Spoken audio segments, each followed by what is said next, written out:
¿Alguna vez has sentido que tus oraciones golpean un techo de acero y regresan a ti vacías? Quizás hoy te encuentras en ese lugar oscuro, donde tus planes se han hecho pedazos, donde el camino que trazaste con tanto esmero ha sido borrado por una tormenta que no viste venir. Miras al cielo y preguntas: Señor, ¿dónde estás? ¿Es este el propósito que tenías para mí? ¿Verme caer mientras otros avanzan? A veces, la más grande prueba de fe no es creer cuando todo sale bien, sino confiar cuando Dios guarda silencio mientras tu mundo se desmorona. Porque lo que tú llamas un final, Él lo llama una preparación. Y lo que tú ves como un fracaso, Él lo está usando como el cincel para dar forma a la obra maestra que aún no puedes ver. En un valle remoto, donde las montañas de piedra caliza parecen tocar las nubes, se encontraba un pueblo que vivía del peso de la roca. Era finales del siglo XIX, y el aire allí siempre estaba cargado de un polvo blanco y fino que se pegaba a la piel y a los pulmones. En ese mundo de hombres,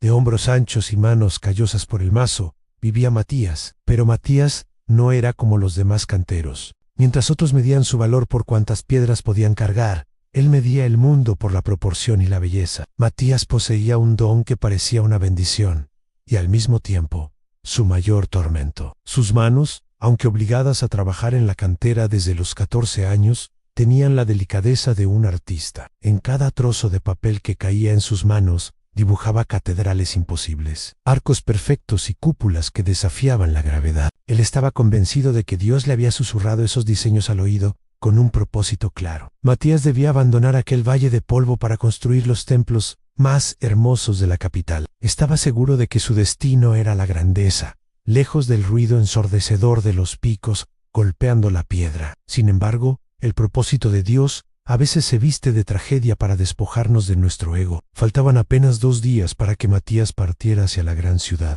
Había ahorrado cada moneda durante años para pagar su ingreso en la Academia de Arquitectura. Pero esa noche, la tierra decidió rugir. Un deslizamiento masivo en la cantera sur no solo destruyó las herramientas del pueblo, sino que sepultó la pequeña cabaña donde Matías guardaba sus ahorros y sus planos. En el caos por salvar a los heridos, Matías intentó rescatar su baúl, pero una viga de madera cedió, golpeando sus manos y dejándolas atrapadas bajo los escombros durante horas. Cuando finalmente lo rescataron bajo la lluvia torrencial, el daño físico era evidente, pero el daño en su espíritu era terminal. Sus manos, aquellas herramientas de precisión con las que soñaba dibujar el futuro, estaban destrozadas. Los médicos del pueblo fueron claros: conservaría el movimiento, pero nunca volvería a tener la firmeza necesaria para el dibujo técnico. Sus planos estaban empapados, convertidos en una masa de papel inservible entre el lodo. Matías se encontró solo en medio del desastre, mirando sus manos vendadas.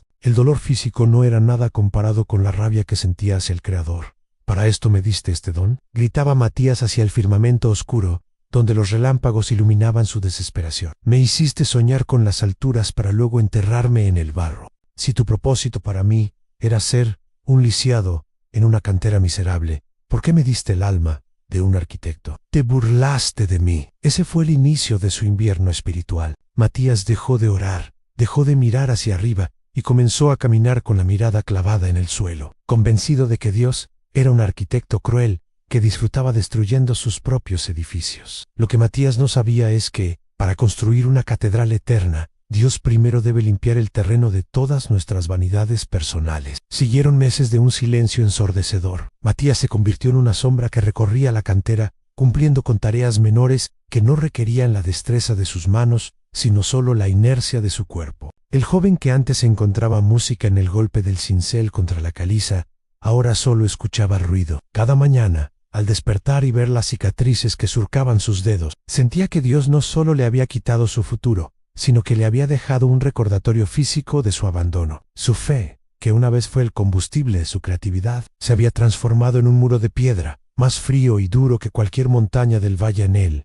pueblo intentaba reconstruirse tras el deslizamiento, pero Matías se negaba a participar en la esperanza colectiva. Para él, la esperanza era una trampa peligrosa. Veía a los demás orar en las ruinas de la pequeña capilla local y sentía una mezcla de lástima y desprecio. ¿Qué propósito puede haber en la ruina?, se preguntaba con amargura. No entendía que, a menudo, Dios permite que nuestras estructuras se derrumben para que dejemos de confiar en la solidez de nuestros propios cimientos y miremos hacia la roca, que es más alta que nosotros. Un domingo por la tarde, mientras el sol se ocultaba dejando largas sombras sobre la cantera abandonada, Matías se refugió en una cueva natural donde solía esconderse de niño para dibujar. Allí, entre las paredes de piedra, encontró un viejo cuaderno de bocetos que la tormenta no había logrado destruir del todo. Al abrirlo con sus manos torpes, vio el diseño de una cúpula que él mismo había llamado el refugio de Dios. Las líneas eran perfectas, fluidas, soberbias, pero al intentar sostener un trozo de carbón para corregir un detalle, su mano derecha sufrió un espasmo y el trazo salió desviado,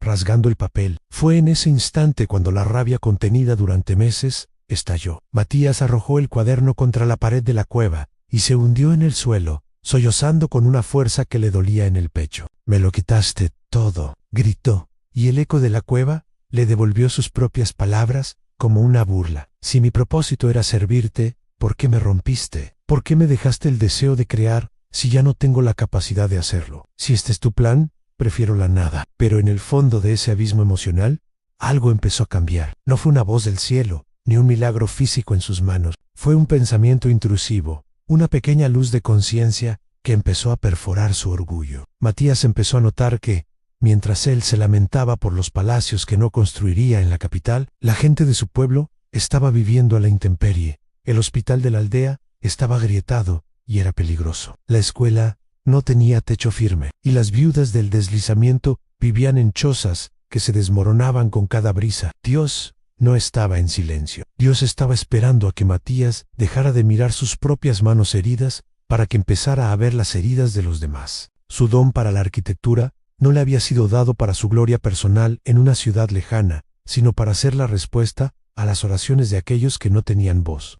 Sin embargo, su ego todavía se resistía. Él seguía queriendo catedrales de mármol, mientras Dios lo llamaba a construir refugios de esperanza con la piedra común del valle. Si esta historia está tocando tu corazón, te invitamos a suscribirte y apoyarnos. Así podremos seguir creando historias con propósito de vida.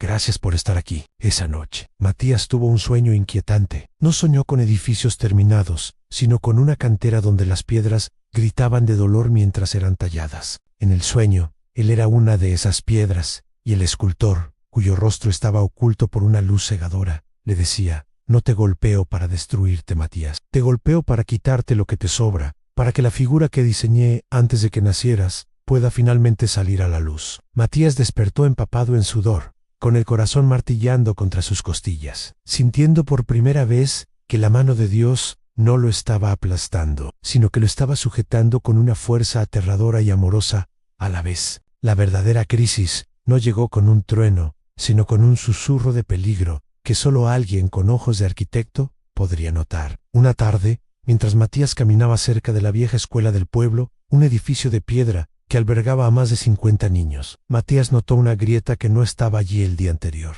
No era una grieta superficial, era una fisura profunda que nacía desde la base y subía como una serpiente negra hacia el techo. La pared, debilitada por el gran deslizamiento meses atrás, estaba cediendo silenciosamente bajo el peso de su propia historia. En ese momento, Matías sintió un frío glacial recorrer su espalda. Sus conocimientos técnicos le gritaban que el edificio colapsaría en cualquier momento, pero su amargura le susurró al oído: ¿para qué intervenir? Dios es el que permite los desastres, deja que Él lo resuelva. Durante un segundo que pareció una eternidad, Matías se quedó paralizado, pero de repente vio a un grupo de niños entrar corriendo, riendo, ajenos a que la muerte pendía sobre sus cabezas. Fue en ese instante de terror puro cuando ocurrió el cambio drástico. No fue una visión mística, sino una claridad brutal. Matías entendió que Dios no le había quitado sus manos de artista para castigarlo, sino para que dejara de dibujar castillos en el aire y empezara a usar su conocimiento para salvar vidas en la tierra. Sus manos rotas no eran una maldición, eran el precio de una visión que ahora era más aguda que nunca. Dios lo había mantenido en esa cantera, porque solo Él, con su ojo entrenado, podía ver el peligro antes que los demás. «¡Salgan todos! ¡Ahora mismo!», gritó Matías, irrumpiendo en el edificio con una autoridad que nunca había tenido. La maestra y los niños lo miraron con asombro, pero algo en la mirada de aquel hombre que antes vagaba como un fantasma los hizo obedecer. Mientras el último niño cruzaba la salida, un estruendo seco sacudió el suelo. Matías, que se había quedado atrás para asegurarse de que nadie faltara, vio como el techo de madera empezaba a desplomarse sobre él. En lugar de huir, se lanzó hacia un arco de piedra, que él mismo había identificado como el único punto de apoyo sólido. El polvo lo cegó, el ruido fue ensordecedor. Cuando el silencio regresó, Matías se encontró bajo una pila de escombros, atrapado en un espacio minúsculo, bajo el arco de piedra que lo había salvado. Allí, en la oscuridad absoluta, rodeado por el olor a cal y tierra, Matías no gritó de rabia. Por primera vez en meses, oró al Señor. Gracias, susurró entre lágrimas. Gracias porque ahora entiendo. No me trajiste aquí para construir catedrales de piedra, sino para ser una piedra viva en tu edificio. Mi propósito no era mi gloria en la capital, sino tu servicio en este valle. Mis manos están rotas, Señor, pero mi alma finalmente está en pie. En la soledad de esa tumba temporal, Matías experimentó una paz que no conocía. Entendió que el propósito de Dios para su vida no era un destino final al que llegar, sino una transformación interna en la que él se convertía en el instrumento. La frustración desapareció, reemplazada por una urgencia nueva. Ya no quería ser el arquitecto de los reyes, quería ser el protector de los humildes. Dios no lo había destruido, lo había quebrado, para que la luz que llevaba dentro pudiera finalmente salir a través de las grietas. Cuando los hombres del pueblo lograron remover las piedras que aprisionaban a Matías, no encontraron al joven amargado que solía evitar la mirada de todos. Encontraron a un hombre que, a pesar de estar cubierto de polvo y sangre, tenía una claridad en los ojos que iluminaba la penumbra del derrumbe. No hubo cuillas ni reclamos al cielo. Al ser extraído de las ruinas, lo primero que hizo fue preguntar por los niños y la maestra. Al saber que todos estaban a salvo, Matías se arrodilló sobre los escombros y, por primera vez, no sintió que las piedras eran su prisión, sino su materia prima. El pueblo entero se reunió alrededor de las ruinas de la escuela. El miedo y la desesperanza flotaban en el aire. Sin ese edificio, el futuro de sus hijos parecía tan gris como el polvo de la cantera. Fue entonces cuando Matías, apoyándose en un trozo de madera, se puso de pie frente a la multitud. Sus manos vendadas ya no eran un símbolo de fracaso, sino las insignias de un guerrero que había sobrevivido a su propia batalla interna. No vamos a lamentar lo que cayó, dijo con una voz que resonó con la autoridad de quien ha sido tallado por la adversidad. Dios ha permitido que este edificio caiga para que construyamos algo que no solo sostenga techos, sino que sostenga esperanzas. Yo no puedo dibujar los planos con la precisión de antes, pero tengo el diseño grabado en el alma. Si ustedes me prestan sus manos, yo les daré mi visión. A partir de ese día, la cantera se transformó. Matías ya no veía bloques de piedra caliza, veía los cimientos de una nueva comunidad. Dirigió a los hombres con una paciencia que asombraba a quienes lo conocieron antes. Usaba carbón para trazar guías gruesas en el suelo. Adaptando sus diseños a la fuerza de los canteros y a la realidad del valle, entendió que su propósito no era ser el autor de una obra famosa en la capital, sino ser el guía que ayudara a otros a construir su propio destino. Su cambio interno era tan drástico que el pueblo comenzó a llamarlo el arquitecto de Dios. Ya no trabajaba para demostrar cuánto sabía, sino para servir a quienes no sabían cómo protegerse del clima y el tiempo. En las noches, mientras sus manos le dolían por el esfuerzo de supervisar la obra, Matías encontraba una satisfacción que nunca habría hallado en los palacios de mármol. Dios no le había devuelto la habilidad de sus dedos, pero le había dado algo mucho más valioso: la capacidad de ver el valor en lo que antes despreciaba. La construcción de la nueva escuela avanzaba con una rapidez milagrosa. Cada piedra era colocada con una oración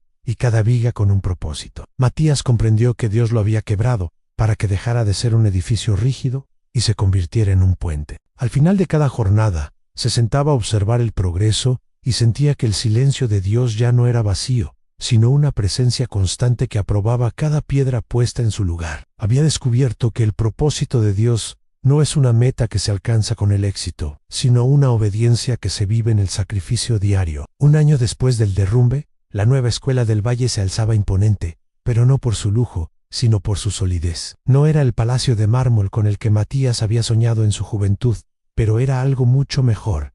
Era un refugio, nacido del sacrificio. Al ver a los niños entrar en un edificio que él mismo había diseñado para resistir cualquier tormenta, Matías sintió una plenitud que ningún aplauso en la capital le habría dado jamás. Se dio cuenta de que si Dios no hubiera permitido que sus manos se rompieran y sus planos se perdieran, él habría construido monumentos para su propia gloria, pero nunca habría aprendido a construir esperanza para los demás. Matías caminó hacia la cantera, el lugar que antes odiaba, y que ahora consideraba su santuario de aprendizaje. Se sentó sobre una roca y sacó de su bolsillo un pequeño trozo de carbón. Sus manos aún tenían cicatrices y su pulso no era el de un delineante profesional, pero su visión era eterna. Entendió que el propósito de Dios para tu vida no siempre es el camino más fácil, ni el que te lleva a la cima que tú mismo elegiste. A veces, el propósito es el desierto que te enseña a beber de la fuente correcta. Es el silencio que te obliga a escuchar la voz que realmente importa. Si hoy sientes que tus sueños han muerto,